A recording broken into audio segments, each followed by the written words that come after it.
Bapak Ibu, salam sejahtera bagi kita semua. Shalom. Sekali lagi shalom. Haleluya. Saya percaya bahwa kita di sini tidak sendiri, bersama dengan malaikat-malaikat Tuhan. Amin. Baik, Bapak Ibu, kita fokus yang kita bersatu dalam doa. Kami bersyukur Tuhan buat setiap kebaikan-Mu yang Kau limpahkan dalam hidup kami Tuhan. Kami ada saat ini Tuhan semua karena anugerah-Mu yang Bapa. Bersyukur Tuhan Kau beri kami kesempatan pada siang hari ini Tuhan untuk bisa datang di tempat ini, untuk kami bisa beribadah, memuji memuliakan nama-Mu Tuhan. Terima kasih Bapa yang baik, dan kami mau menggunakan waktu ini Tuhan dengan sebaik-baiknya untuk menikmati hadirat-Mu Tuhan, untuk merasakan Engkau ya Tuhan dalam ibadah kami pada siang hari ini. Terima kasih Bapa yang baik, berkati kami semua Tuhan. Kami berdoa dari awal, pertengahan hingga akhirnya ibadah ini Tuhan. Engkau yang berkuasa Tuhan, Engkau nyatakan lawatan-Mu ya Tuhan. Engkau menjamah setiap kami Tuhan, sehingga ketika kami pulang nanti Bapa, kami dipenuhi dengan kuasa-Mu, kami membawa kekuatan sukacita yang baru Tuhan Yesus. Terima kasih Bapa yang baik, kami serahkan ibadah ini ke dalam tangan Tuhan.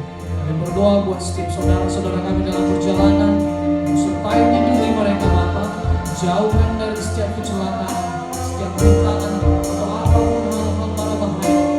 Kami tolak di dalam nama Tuhan Yesus Kristus. Terima kasih Bapa yang baik, sekeliling tempat ini Tuhan, Kau penuhi dengan atmosfer surga-Mu yang Tuhan. Dalam nama Tuhan Yesus Kristus, Engkaulah kebenaran kami Tuhan. Kami mau menyembah Engkau di dalam roh dan kebenaran. Terima kasih Bapa yang baik.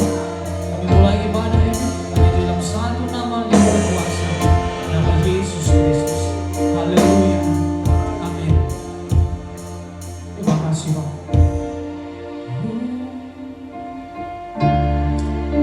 Engkaulah kebenaran dalam hidup kami Tuhan.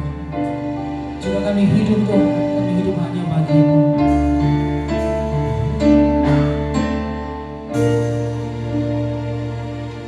Yesus Kau kebenaran yang menyelamatkanku.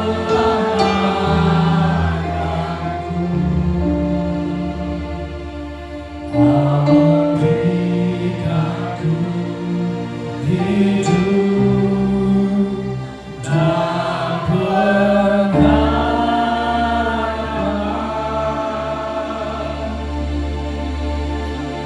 Ku ikut kehendak-Mu, perlu anugerah, perlu anugerah-Mu. Ku nyatakan janji-Ku kepadamu.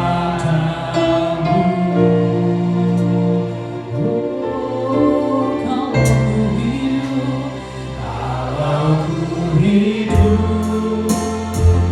ku hidup bagi-Mu. Hatiku tetap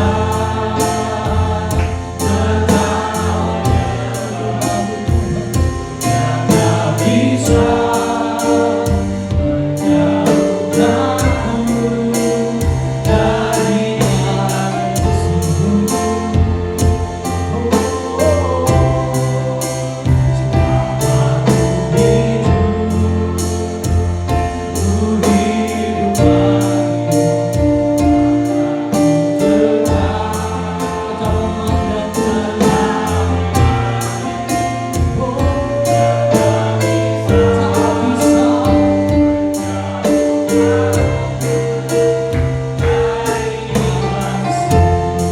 Dari awal kita angkat pujian ini, kita nyatakan bahwa Dialah kebenaran. Yesus Kau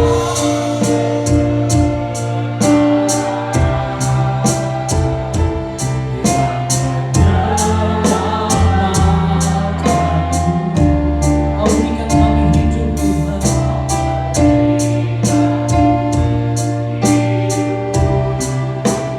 Dan berharap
diri Bapa. Engkau Allah yang besar dalam hidup kami. Kasih-Mu begitu melimpah Tuhan.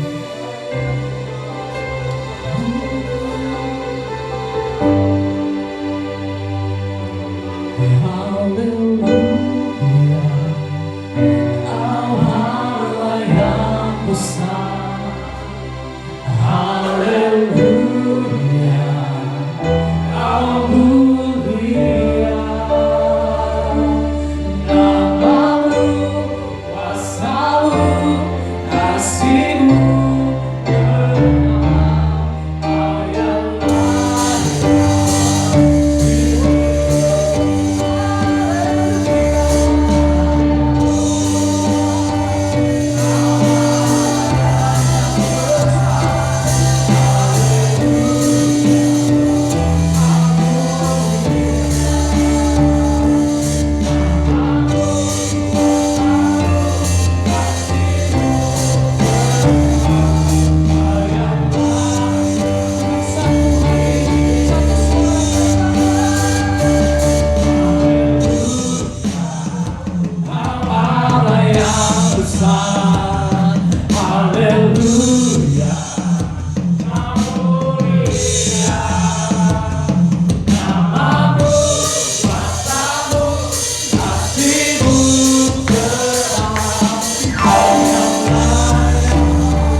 terbesar Tuhan. Karya-Mu luar biasa, perbuatan-Mu sungguh ajaib dalam hidup kami Tuhan. Terima kasih Bapa yang baik. Kami mau lebih lagi Tuhan dengan semangat sukacita memuji memuliakan nama-Mu. Yang siap memuji bersama saya katakan amin. Kau sekiri kanan katakan Tuhan Yesus terbesar dan mulia. Haleluya.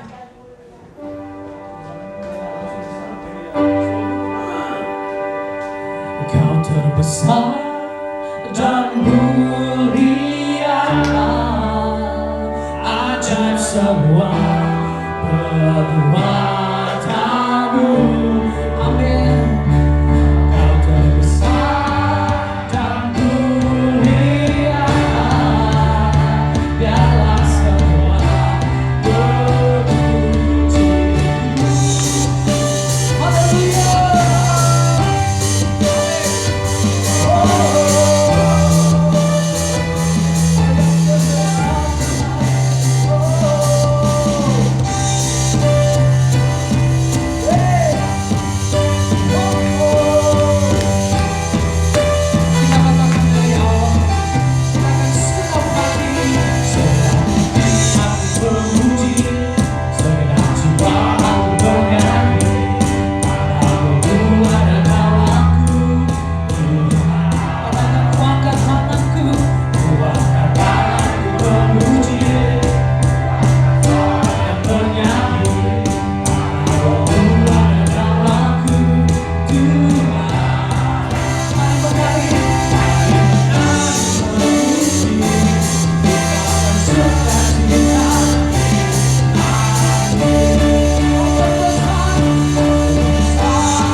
kita. Amin. Haleluya.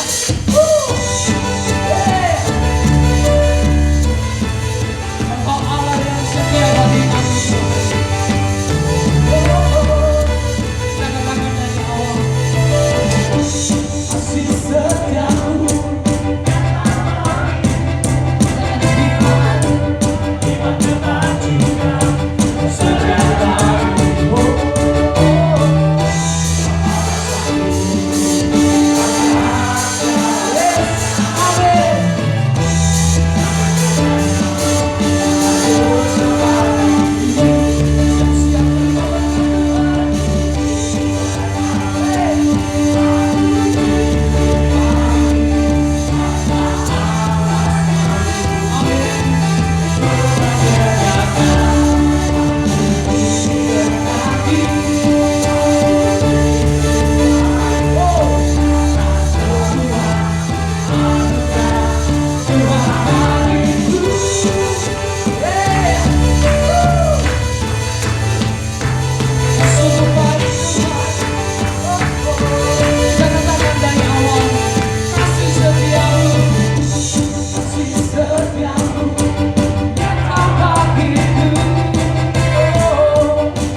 hari ini saya firman Tuhan, bagaimana kita intim bersama dengan Tuhan. Keintiman dalam Tuhan itu adalah suatu kegiatan yang terus menerus. Keintiman itu menunjukkan bagaimana kita dekat kepada seseorang. Keintiman itu ditunjukkan bagaimana kedua pihak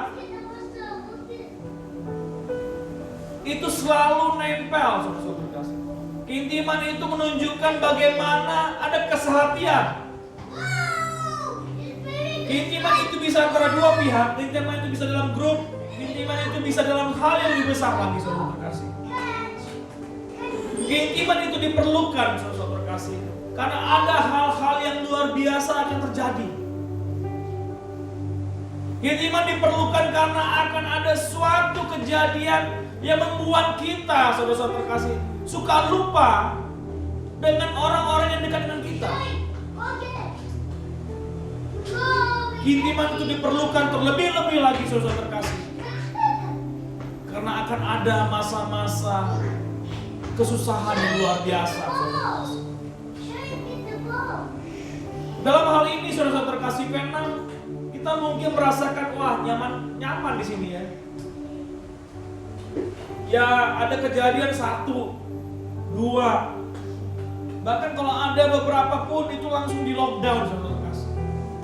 Di Indonesia, saudara terkasih, penambahannya 10.000 per hari, saudara terkasih. Bahkan saya mendengar kemarin teman-teman yang tinggal di daerah Senayan, saudara terkasih, itu namanya ambulans itu ke daerah Wisma Atlet itu, wah itu meraung-raung terus, saudara terkasih. Gak seperti biasanya. Keintiman itu diuji, saudara terkasih. Pada saat kita memasuki suatu situasi di mana tidak ada lagi itu berharap, saudara terkasih. Kapan itu, saudara terkasih? Kapan hal itu terjadi? Itu bisa terjadi kapan saja. Bisa juga hari ini terjadi bagi kita, saudara terkasih. Keintiman diperlukan karena dalam kesesakan itu, dalam tribulasi itu, kita memerlukan sukacita. Keintiman diperlukan karena perlu sukacita, saudara terkasih. Di Lukas 21 ayat 11, dan akan terjadi gempa bumi yang dahsyat, dan di berbagai tempat akan ada penyakit sampar dan kelaparan. Dan akan terjadi juga hal-hal yang mengejutkan dan tanda-tanda dahsyat dari langit. Pertanyaannya, saudara-saudara terkasih, penyakit sampar, apakah kita mengalaminya sekarang? Yes. Ini bukan penyakit sampar lokal, saudara terkasih. Ini penyakit sampar dunia global. Kelaparan. Apakah kita mengalami kelaparan sekarang? Mungkin kita tidak. Tetapi bahkan, saudara terkasih, ada saudara kami yang kami pikir dia tidak lapar, ternyata lapar, saudara terkasih. Dan apa yang kita lakukan dalam minggu ini, memberikan donasi beras dalam hal pembaptisan, dalam hal membantu orang-orang susah di daerah Daknong sana, saudara terkasih. Itu karena ada peristiwa kelaparan, saudara terkasih. Dan hal-hal yang mengejutkan. Sampai menyangka, saudara terkasih, Amerika yang begitu hebat dalam berdemokrasi, itu bisa Capitol Hall-nya, saudara dilumpuhkan, saudara. Itu tidak pernah terjadi selama ini, saudara terkasih.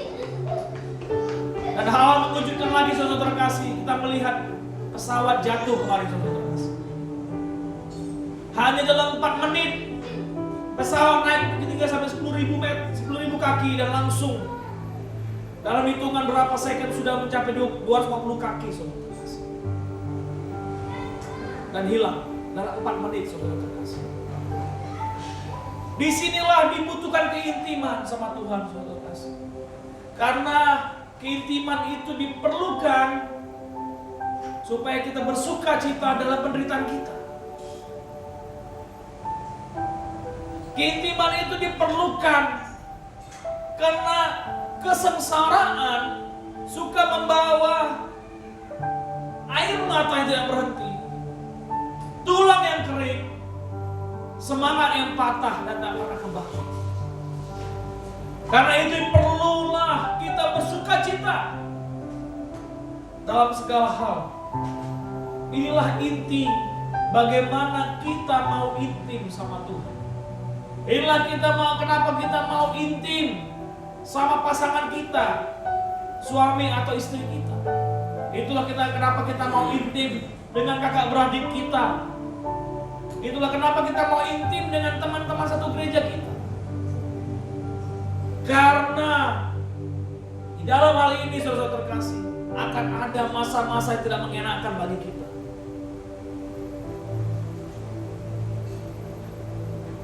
Di dalam masa-masa tidak mengenakan itu, saudara-saudara terkasih, perlu sukacita di dalamnya, sehingga kita dapat kembali bangkit, saudara-saudara terkasih. Minggu ini kita mau belajar, saudara terkasih, bagaimana membangun keintiman dari Daud.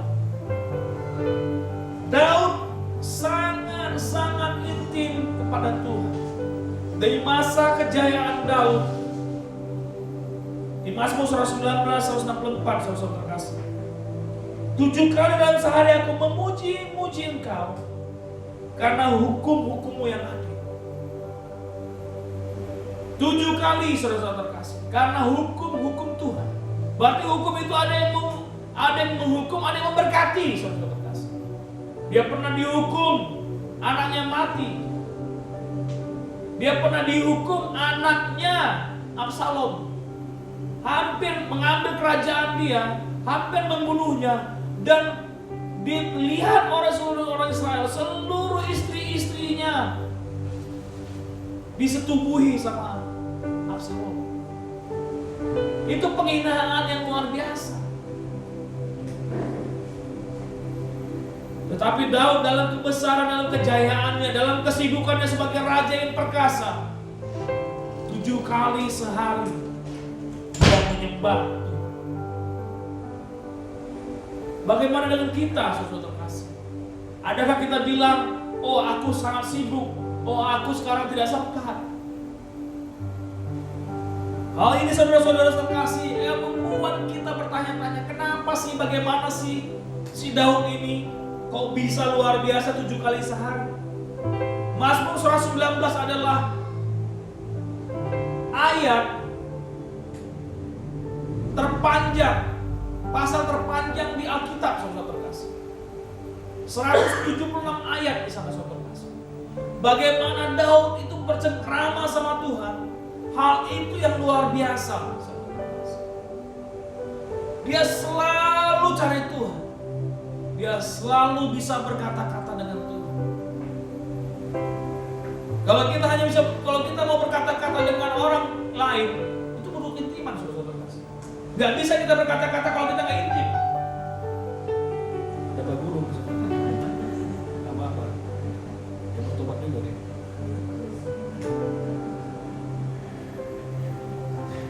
Jadi dalam hal ini saudara terkasih, 7 kali sehari, selama kita bisa ngobrol sama pasangan kita, selama kita ngobrol dengan anak kita, saudara kita, itu menunjukkan keintiman kita. Kalau kita hanya sebentar-sebentar saja, saudara terkasih, itu berbahaya, saudara terkasih. Keintiman berkurang. Karena itu diperlukan saling pengertian, saling kepercayaan antara suami istri, orang tua, anak-anak orang tua, dan kakak beradik orang tua, dan semuanya, saudara terkasih. Di mana kita membangun suatu komunitas, terlebih komunitas dalam iman. Apa yang kita pelajari dari Daud, saudara terkasih? Kita akan belajar dari Mazmur 63. Mazmur 63, saudara terkasih, ini adalah intisari dari semua kitab Mazmur, saudara terkasih. Mazmur 63 adalah suatu pasal di mana di situ disarikan Daud yang mencintai Tuhan. Karena Mazmur dibuat karena Daud sangat mencintai Tuhan. Dan 63 ini, pasal 63 ini adalah ayat di mana Daud menaruh semua kecintaannya kepada Tuhan dan dipertontonkannya melalui hal-hal detail yang lain di pasal-pasal yang lain. Mazmur 63 ini adalah saudara terkasih di mana seluruh kerinduan manusia kepada Tuhannya itu terlihat. Mazmur 63 inilah yang menunjukkan agama bukanlah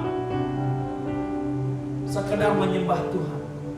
Agama adalah relationship. Agama adalah hubungan yang intim.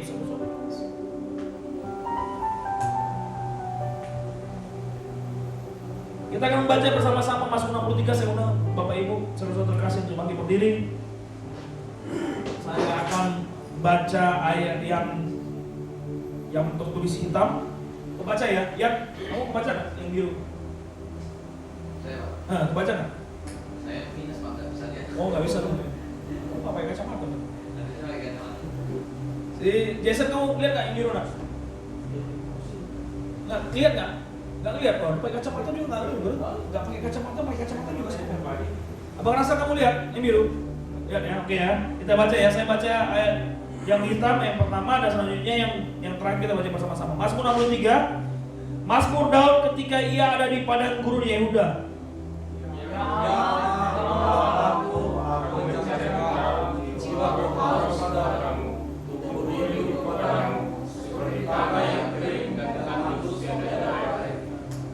Demikian aku memandang kepadamu di tempat kudus sambil melihat kekuatanmu dan kemuliaanmu.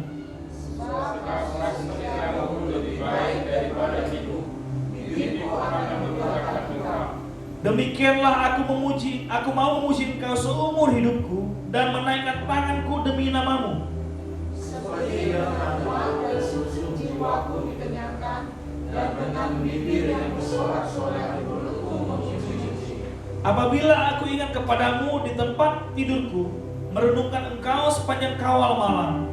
Sungguh Engkau menjadi pertolonganku dan dalam naungan sayapmu aku bersorak-sorai. Jiwaku melekat kepadamu, tangan kananmu menopang aku. Tetapi orang-orang yang demikian menjauh nyawaku akan masuk ke bagian-bagian bumi yang paling bawah. Mereka akan diserahkan kepada kuasa pedang. Mereka akan menjadi makanan anjing hutan. Sama-sama. Tetapi raja akan bersuka cita di dalam Allah. Setiap orang yang bersumpah demi dia akan bermegah, karena mulut orang-orang yang mengatakan dusta akan disebut. Silakan dulu. Amin. Tuhan Yesus berkati saudara terkasih. Kita akan melihat bagaimana saudara-saudara terkasih Mazmur 63 ini berbicara saudara terkasih. Karena ini sangat penting bagi kita sehingga kita bisa intim saudara terkasih. Mazmur 63 ayat 1, Mazmur Daud ketika ia ada di padang gurun Yehuda. Di sini saudara-saudara terkasih, padang gurun Yehuda adalah tempat di mana Daud itu diproses Tuhan. Jadi Daud itu menjadi suatu pahlawan yang gagah perkasa bagi Saul, bagi bangsa Israel setelah dia mengalahkan Goliat. Dikirimkan ke medan-medan pertempuran, dia selalu memenangkannya. Bahkan Daud diberikan anugerah untuk menikahi anak perempuan Saul, yaitu Mikal. Dan itu pun saudara-saudara terkasih, bukan berarti Daud jadi tenang-tenang, tetapi Daud itu semakin ditaruh di posisi-posisi penting oleh Saul dan diperintahkan ke medan-medan pertempuran untuk memenangkannya, saudara-saudara terkasih. Dan suatu ketika pada saat perang yang luar biasa, bangsa Israel memuji-muji pahlawan-pahlawan Israel. Dan bangsa Israel mengatakan, Saul membunuh beribu-ribu, tetapi Daud membunuh berlaksa-laksa. Jadi saudara-saudara terkasih, pada saat itu Saul sang raja sudah mengetahui bahwa panglimanya ini, saudara-saudara terkasih, akan menggantikannya. Dan dalam hal ini Saul setelah itu menjadi gelap mata, dan dia sejak itu berusaha untuk membunuh Daud. Saudara-saudara terkasih, Daud ini dikejar bukan hanya 1-2 orang tentara, tapi ribuan tentara, dan seluruh kerajaan Israel mengejar-ngejar Daud untuk membunuhnya. Saudara-saudara terkasih, inilah kondisi Daud. Kenapa dia di padang gurun itu? Karena dia dikejar-kejar oleh bapaknya, bapak mertuanya, saudara-saudara terkasih, yang cemburu kepada dia. Apakah Daud di sini tidak punya kesempatan untuk membalas? Yes, dia punya, saudara terkasih. Dia punya 2 kali kesempatan untuk membunuh Raja Saul. Tetapi Daud berkata kepada dirinya dan kepada pengikut-pengikutnya bahwa dia tidak akan melukai, dia tidak akan melakukan hal-hal yang buruk kepada orang yang diberkati Tuhan. Jadi kebayang saudara-saudara terkasih, Daud yang dikejar-kejar, yang dibenci oleh mertuanya, itu tetap baik. Daud yang dibenci oleh mertuanya tetap setia, saudara terkasih. Itulah Daud. Dan kenapa dia di padang gurun, bukan di istana? Kenapa dia tidak di medan pertempuran? Karena dia dicopot dari jabatannya, diambil haknya sebagai menantu raja, dan dikejar-kejar untuk dibunuh. Hal yang luar biasa terjadi, saudara terkasih. Inilah kenapa Daud itu ada di padang gurun, Yehuda. Karena pada saat itu dia tidak mengalami kondisi yang baik, saudara terkasih. Karena pada saat itu Daud tidak mengalami hal-hal yang enak secara manusia. Inilah saudara-saudara terkasih yang harus kita mengerti. Di dalam Mazmur 63 ini, Daud melakukannya di dalam kondisi yang tidak enak, saudara-saudara terkasih. Tidak enak karena mau dibunuh sama bapaknya atau bapak mertuanya, dikejar oleh seluruh kerajaan Israel. Saudara-saudara terkasih dalam nama Tuhan Yesus, saya tidak tahu bagaimana kondisi hatimu. Saya tidak tahu bagaimana kondisi kehidupanmu. Apakah engkau sekarang di padang gurun? Apakah engkau sekarang mengalami kesakitan? Sehingga kita tidak bisa intim kepada Tuhan. Sehingga hati kita keluh. Sehingga hati kita tawar.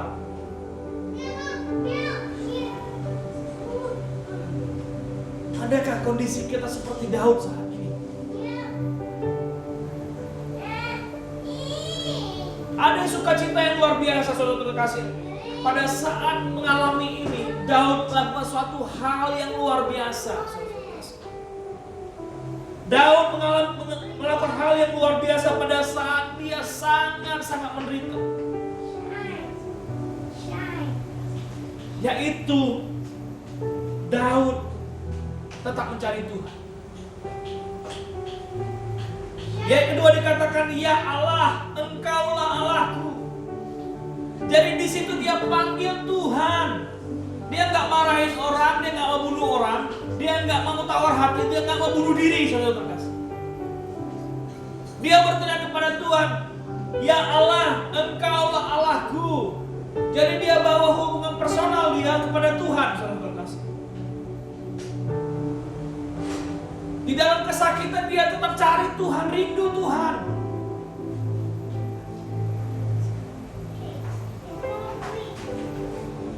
Ya Allah, itu adalah Elohim, Allah yang banyak.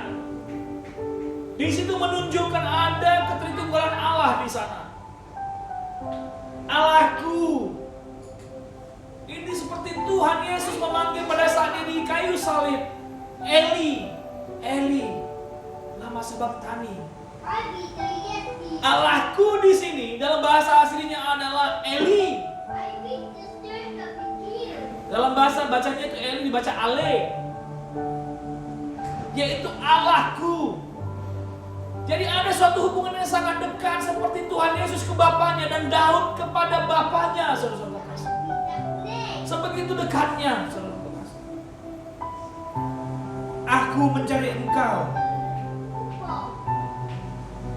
Aku mencari engkau bukan hal yang sekali-sekali, tetapi ini Daud lakukannya secara intens, saudara-saudara kasih. Dia sangat sungguh-sungguh mencari Tuhan pada saat penderitaannya itu.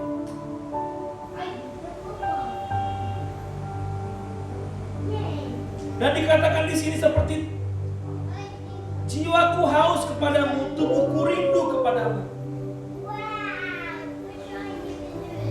Di dalam hal ini, saudara-saudara terkasih, ayat ini menunjukkan tubuh dan jiwa bagi bangsa Israel, bagi beberapa nabi-nabi Tuhan, bagi beberapa raja-raja, itu dianggap sebagai suatu kesatuan, saudara-saudara terkasih. Tubuh dan jiwa. Kalau kita melihat tubuh, jiwa, dan roh, pada saat itu dikenal tubuh dan jiwa karena menurut mereka roh itu di dalam jiwa.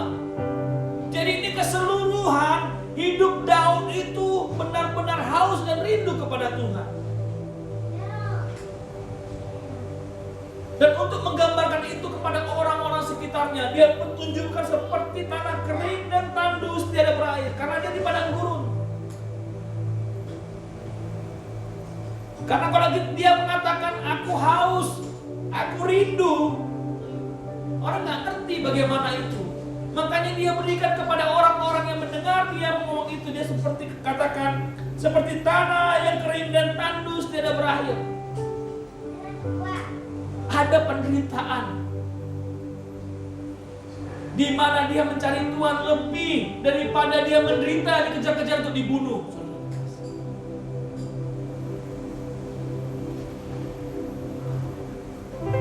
Demikianlah aku memandang kepadamu di tempat kudus sambil melihat kekuatanmu dan kemuliaanmu.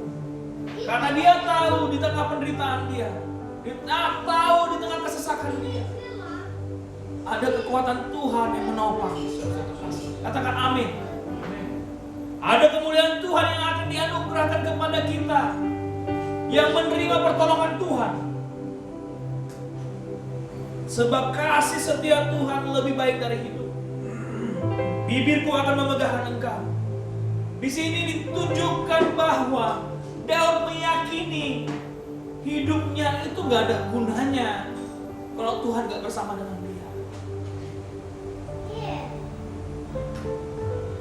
Adakah kita pernah merasakan kerinduan seperti itu? Di sini dikatakan seperti kering dan tandus tiada berair. Di dalam bahasa aslinya itu faint, itu seperti orang yang benar-benar menderita, yang benar-benar hampir-hampir mati karena tidak ada Tuhan, karena tidak ada air di tanah itu, kering kerontang, saudara-saudara terkasih. Itulah Daud, bagaimana dia merindukan Tuhan pada saat dia dalam kesesakan. Pada saat saya belajar ini, saudara-saudara terkasih, saya melihat Tuhan, saya masih memuji Engkau pada saat saya masih enak, Tuhan. Saya berdoa, Tuhan, pada saat saya seperti Daud pun saya tak memuji Engkau. Karena kasih setiap Tuhan lebih baik daripada hidup. Suatu hal yang luar biasa, saudara-saudara terkasih. Saya tahu mungkin kita saat ini tidak baik hubungannya sama orang tua kita. Saya tahu mungkin saat ini kita tidak baik sama saudara-saudara kita, mungkin sama istri kita, mungkin sama teman sepelayanan kita, satu gereja kita, bahkan teman-teman kita yang lain. Apakah hak kita tetap untuk membenci? Apakah hak kita untuk tetap tidak menegur mereka? Apakah hak kita, saudara terkasih,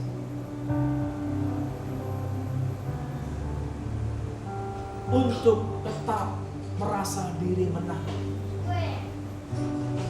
Daud di dalam hal ini, saudara terkasih, dia bisa saja merasa diri menang Dia bisa saja menjadi raja pada saat dia membunuh Saul. Tetapi Daud mengambil suatu tindakan yang luar biasa. Dia cari Tuhan dalam kesedihan, di dalam kesengsaraannya, di dalam penderitaannya. Inilah suatu hubungan yang sangat-sangat intim. Seseorang mau menderita karena kita, itu adalah orang yang mencintai kita. Seseorang yang mau menyerahkan nyawanya kepada kita, itu adalah sahabat sejati.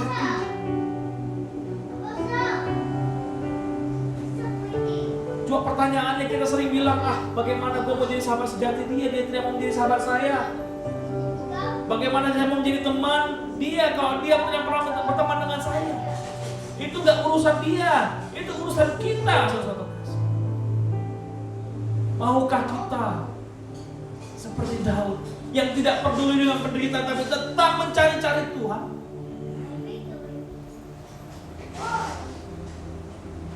Inilah Daud.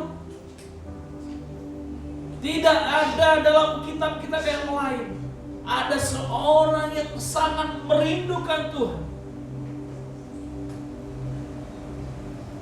seperti Daud dan Tuhan Yesus. Tidak ada saudara-saudara terkasih yang mentertia ale. Tidak. Sangat-sangat dekat. Ya Tuhanku. Bahasa Indonesia Eli. Bahasa aslinya ale. Itulah jiwa, tubuh, komplit merindukan Tuhan. Komplit mencari Tuhan. Komplit menyerahkan hidupnya kepada Tuhan. Inilah kunci saudara-saudara terkasih ayat ini. Dan selanjutnya saudara-saudara terkasih, ada hal yang dilakukan oleh Daud pada saat dia merindukan Tuhan. Jadi pada saat kita merindukan Tuhan, jangan datang dengan tangan kosong. Jangan datang dengan hati kosong dan pikiran kosong. Mazmur 63 ayat 4 dikatakan, demikianlah aku memuji Engkau seumur hidupku. Jadi pada saat kita menyayangi seorang, pada saat kita merindukan seseorang, kita harus memujinya. Sama waktu kita pacaran kan? Yang belum pacaran ya yang udah pernah pacaran oke lah. Yang udah menikah, ya, kaulah bulan, kaulah bintang pada saat pacaran. Setelah nikah dia bilang, gara-gara kau banyak utangku katanya. Wah, jadi sebelum pacaran dia nggak disambungnya itu saudara terkasih kata-kata itu. Tetapi pada saat menikah dia bilang, gara-gara kau banyak utangku katanya. Bukan itu saudara terkasih. Pujian itu seumur hidup, hal-hal yang baik. Dan ada caranya. Pada saat dia menaikkan tangan, saudara terkasih, itu dilakukan dengan sungguh-sungguh. Memuji Tuhan menaikkan tangan. Itulah cara Daud. Dia tidak kosong. Seperti dengan lemak dan sumsum jiwaku dikenyangkan. Dan dengan bibir bersorak-sorai, mulutku memuji-muji. Lemak dan sumsum di dalam tulang kita itu tidak hal yang terpisahkan. Jika itu diserahkan secara keseluruhan, sama seperti mulut dan bibir, tidak bisa bibir mengatakan yang lain dan mulut mengatakan yang lain. Seperti itulah Daud menunjukkan bagaimana dia memuji Tuhan. Bukan bibir berkata apa, mulut berkata apa. Karena tulang dan sumsum, lemak dan sumsum melekat kepada tulang, saudara-saudara terkasih. Dan itu gak bisa dipisahkan kecuali sudah dipotong. Lemak dan sumsum dalam satu kesatuan yang hidup tidak akan pernah bisa dipisahkan kecuali dia dipotong. Bibir dan mulut seharusnya sia dan sekata, tetapi bibir dan mulut suka berbicara hal yang berbeda. Tetapi Daud mengatakan, mulut dan bibirnya sia sekata seperti lemak dan susu.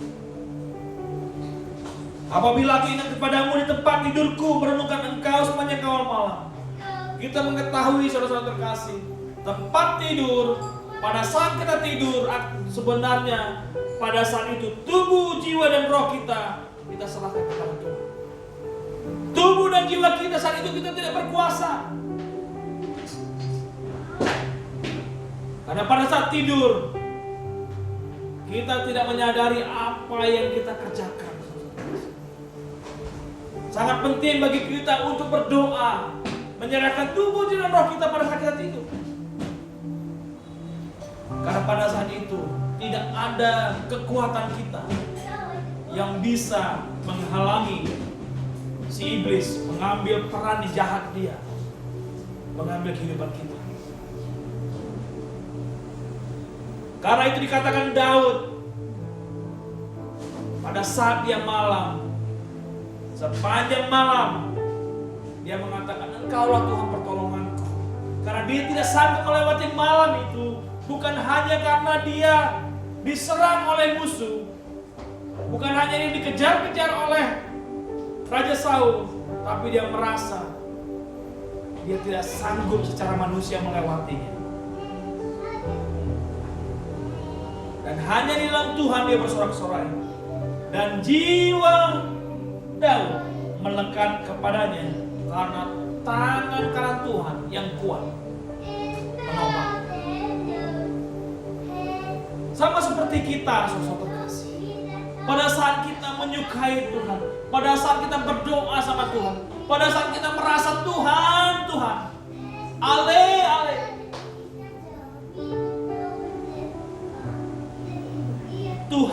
Tuhanku.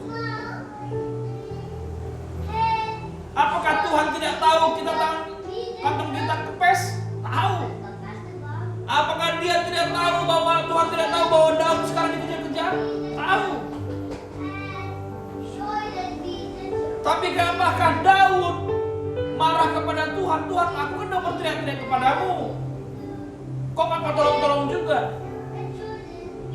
Di sini ada suatu hati, suatu jiwa dan tubuh yang menyatu bahwa aku akan selalu menyembah kepadamu. Keintiman yang sangat luar biasa. Bahkan kita mungkin suami istri, walaupun kita tidur bareng-bareng malam-malam, bisa-bisa juga pagi-pagi begitu mata kebuka langsung marahan. Tetapi Daud tidak pernah begitu kepada Bapa, kepada Tuhan. Suami istri pun pada saat dia tidur pun bisa marah-marah. Tetapi Daud tidak melakukan itu kepada Bapa. Ini yang harus kita lakukan, saudara. Pujilah pasanganmu, pujilah keluargamu, pujilah orang tuamu. Itu tidak akan mengurangi bagaimana Tuhan melihat kita. Dia tetap mengasihi kita, bahkan dia memberi kekuatan kepada kita. Seperti Daud, kita akan tenang dalam naungan sayapnya dan bersorak-sorai karena jiwa kita melekat kepadanya. Apakah langsung istri kita, suami kita langsung baik? Orang tua kita langsung baik? Kakak beradik kita langsung baik? No. Saya mau mengatakan di sini, no. Tetapi apa yang dijanjikan Tuhan adalah suatu sukacita dalam penderitaan.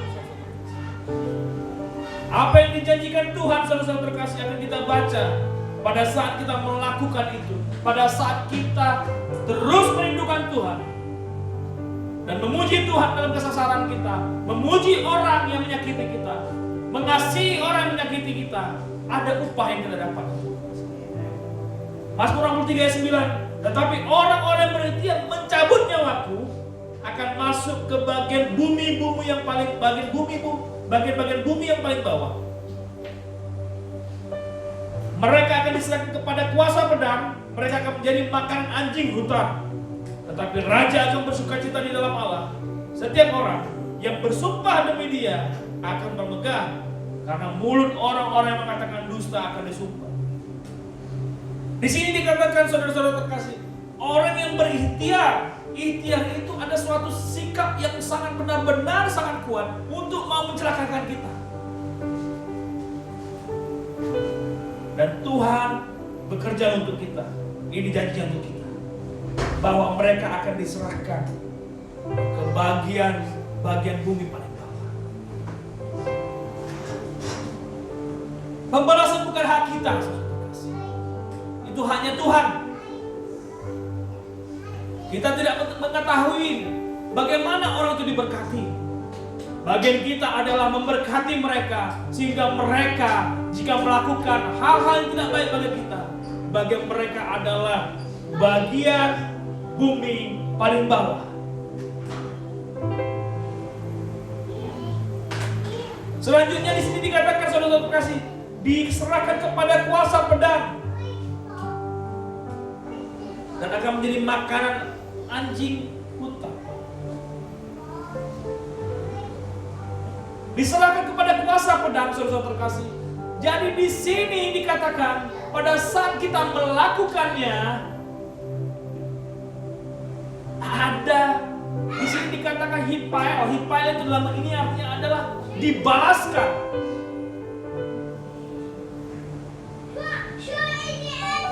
Diserahkan di sini, saudara terkasih, bahasa aslinya itu dibalaskan. Jadi Tuhan yang melakukan pembalasan.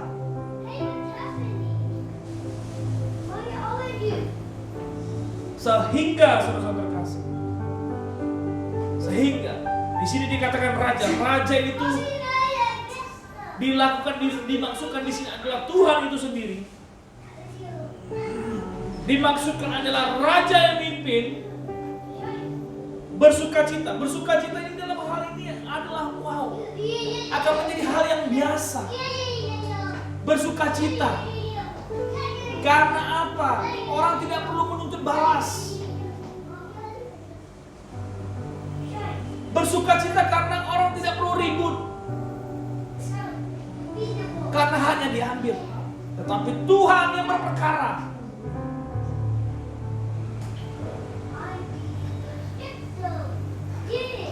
Dan di dalam hal ini, saudara terkasih, akan ada hal-hal yang luar biasa. Karena mulut orang dusta akan disumpah. Jadi akan suatu hal yang normal, bahwa pada saat kita intim kepada Tuhan, orang yang melakukan hal-hal yang jahat dari mulutnya, itu akan tertutup sendiri. Gak perlu kita nutupnya, saudara.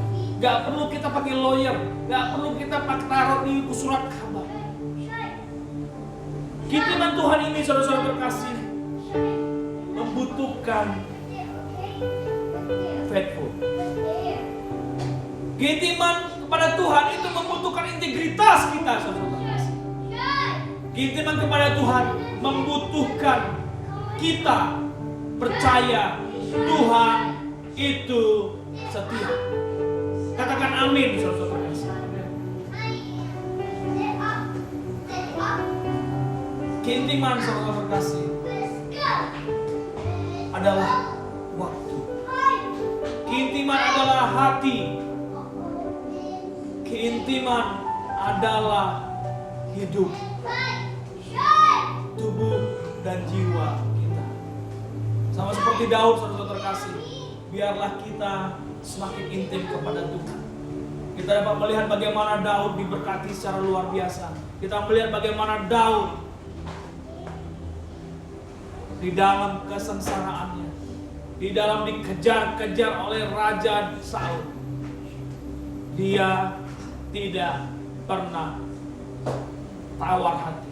Dia tidak pernah marah kepada Tuhannya, karena dia tahu kasih Tuhan, sukacita dari Tuhan itu melebihi dari itu. Biarlah semua saudara terkasih kita mengerti dari Mazmur 63. Baca ini kembali saudara terkasih. Terutama di ayat 1. Cari artinya. Kenapa harus di padang gurun? Di mana aku sekarang? Sehingga kita tidak pernah kecewa kepada Tuhan. Kita tidak pernah kecewa kepada orang tua kita. Kita tidak pernah kecewa kepada istri kita. Kita tidak pernah kecewa kepada saudara-saudara kita. Kita tidak pernah kecewa terhadap teman-teman kita. Tuhan Yesus memberkati kita semua. Amin.